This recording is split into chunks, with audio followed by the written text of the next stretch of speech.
Hello, this is that creepy bald guy, and welcome to another episode of Critiquing the Critics, that web show that allows me to stalk reviewers under the pretense of reviewing them. Today's subject, the Spoony experiment. Oh shit. I met you on a Thursday, right out to you. Well, Saturday I'm a begging you, baby, just leave me alone. You're turning me upside down, put me to the ground when you shake me. I'm giving you what you need, and I'm begging, please don't break me, love.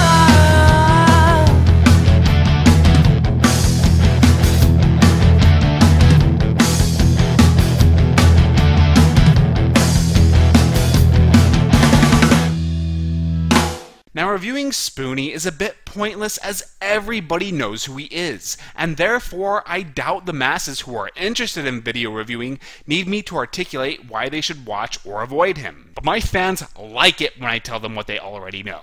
So if you have a problem with this, just imagine some internet nobody in place of Spoony, like Moronic Mark. Or you can just turn off the video like a normal person would. Paraphrasing a quote from his own site, the Spoony Experiment is an online comedy video series created and hosted by Noah Antweiler, in which he reviews the worst and sometimes best movies, video games, and comics. As an avid gamer of nearly everything that can be played, which includes consoles, computers, board games, etc., and an avid movie buff, he's got something to say about nearly everything. So he's pretty much a caustic critic who doesn't limit himself to just video games or movies. Now, a lot of you might be expecting me to immediately call nerdsploitation, because he's an angry video game reviewer. But honestly, whenever I watch a Spoony video, whether I like it or not, I've never felt the need to say that he ripped off any of the nerd's attributes or ideas. Is it Spoony's execution of the reviews, or his inclusion of movies and modern video games instead of just covering the retro stuff? Regardless of what it is, Spoony has somehow managed to retain his own identity within a sea of mundane nerd or critic clones. But don't automatically presume that I am fan-wanking all over Spoony, because I've done that before, not realizing that that was supposed to be taken as a metaphor, and the restraining order says I cannot do so again. But I am going to be careful. You see, at Spoony's disposal is an army of trolls, who are actually goblins with tendencies to turn Spoony's dissenters into plants, which they proceed to eat. But the enemy trolls, who are now the plants, managed to escape and began to prey upon the web, targeting Spoony fanboys. And so began the Spoony Wars, which raged on thanks to Dr. Insano's growing ego. But soon he found himself battling the Trinity of Awesomeness, three warriors who vowed to stop both sides once and for all. Pierre Kirby,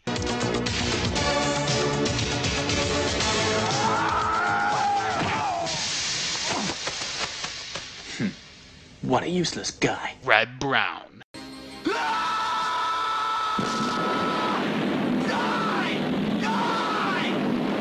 and your Hunter from the Future.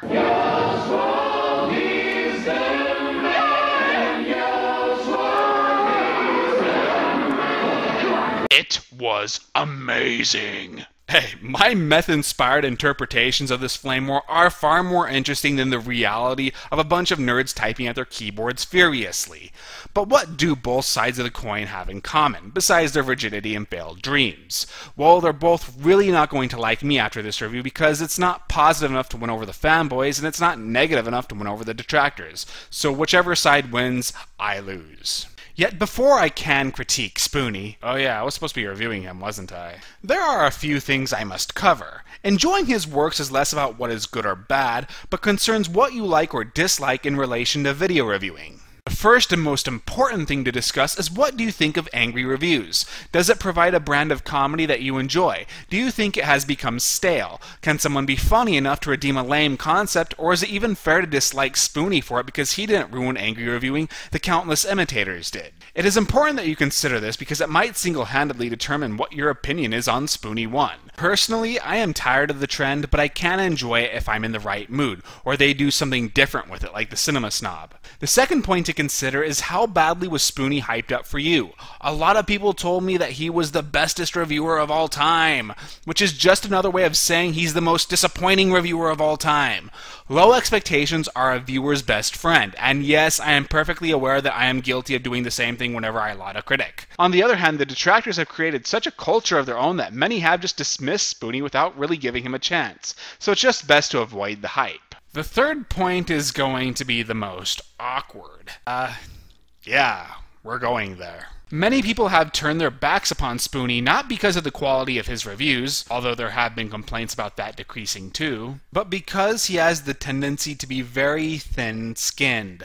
There have been accusations of his banhammer extending to minor criticisms, he's been called out for being dismissive towards his fans, and some people just think that his ego has gone out of control, and he tends to act smug about it too. At least at one point he pulled the "if you don't like it, don't watch it" in response to some legitimate criticism.